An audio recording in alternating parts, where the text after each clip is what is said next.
Hello, my name is Henrik Foreus and I am the project lead and lead designer on Crusader Kings II. And today I was going to talk about units and how they are raised and how they work in the game. Now Crusader Kings II is a medieval strategy game, and in medieval times countries didn't have a standing army. They had levies which they raised from various holdings, and the holdings were obliged to provide a certain levy which they raised in times of war. So for example, a city might provide a couple of hundred pikemen, and a castle or a baron might provide some knights and some heavy infantry and so on. The problem with raising these levies is that troops cost money. They need to eat, they need to be supplied and so on. So when they're in the field, they cost a lot of money. And this is not a problem if you raise your levies from your own territory, because as long as you can pay for them, everything is fine.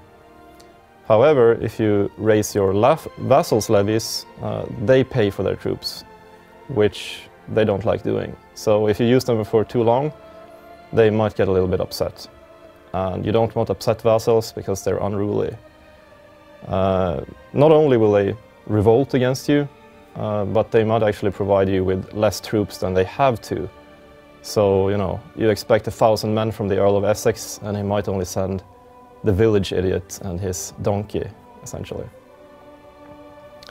Another neat thing about the units is that you can actually see when they're on the map where they're from, because they'll be wearing the colors and the tabard of their lord.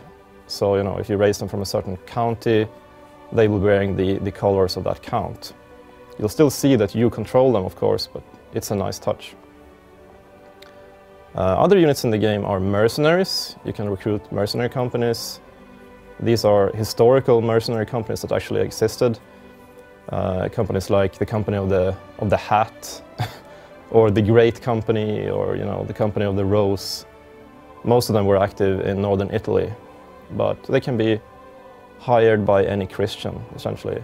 Of course, the Muslims have their own set of mercenaries, and the Orthodox too.